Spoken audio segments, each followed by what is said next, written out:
So இப்படி அவரை சுற்றி இருக்கிற இந்த ஃபர்ஸ்ட் சர்க்கிள் ஆஃப் பீப்புள்ஸ் வந்து எல்லாம் தலைமறைவாகி இருக்கிற சுச்சுவேஷனில் அவங்களும் இந்த கேஸ்லாம் ஃபேஸ் பண்ணி இதில் ஒரு ப்ராப்பர் ஒரு முடிவுகள் எட்டப்படாத பட்சத்தில், அதுவும் பாசிட்டிவான முடிவுகள் எட்டப்படாத பட்சத்தில் அவங்க எப்படி கட்சி பணிகளை வந்து மேற்கொள்வாங்கன்றதுல பெரிய கேள்விகள் தொக்கி நிற்கிற சுச்சுவேஷனில் இரண்டாம் கட்ட தலைவர்களை நாம் உருவாக்கியே ஆகணும் நாம் அப்படின்ற ஒரு டிசிஷனுக்கு விஜய் அவர்கள் வந்திருப்பதாக தகவல். இங்கே இரண்டாம் கட்ட தலைவர்கள் எப்படி இருந்திருக்கணும் இல்லை இருக்கணும் அப்படிங்கிறது வந்து ஏற்கனவே விஜய் அவர்கள் அரசியலுக்கு புதுசு.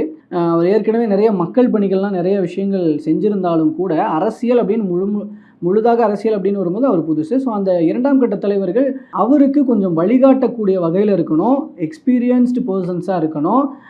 அந்த வகையில் மாற்றுக் கட்சியை சேர்ந்தவர்கள்லாம் தாவேகாவில் இணைவதற்கு தயாராக இருந்த அந்த சுச்சுவேஷன்லேயே அவர் ப்ராப்பராக சிலரெல்லாம் தெரிவு செஞ்சு கட்சியில் சேர்த்திருக்கணும் அப்படிங்கிறது எல்லாமே வந்து ஏற்கனவே விமர்சனங்களாக வைக்கப்பட்ட ஒரு விஷயம்தான். இப்போது இந்த கரூர் ட்ராஜடிக்கு அடுத்தபடியாக அதை தெளிவாக உணர்ந்திருக்கிறாரு விஜய் அப்படின்னு தான் பார்க்கப்படுது. அதன் அடிப்படையில் தான் அவர் இரண்டாம் கட்ட தலைவர்களை தேர்வு செய்யறதுல மும்முரமாக இறங்கி இருக்கிறார் அப்படிங்கிற தகவல்கள் பனையூர் வட்டாரத்திலிருந்து கிடைக்கப்பெறுது.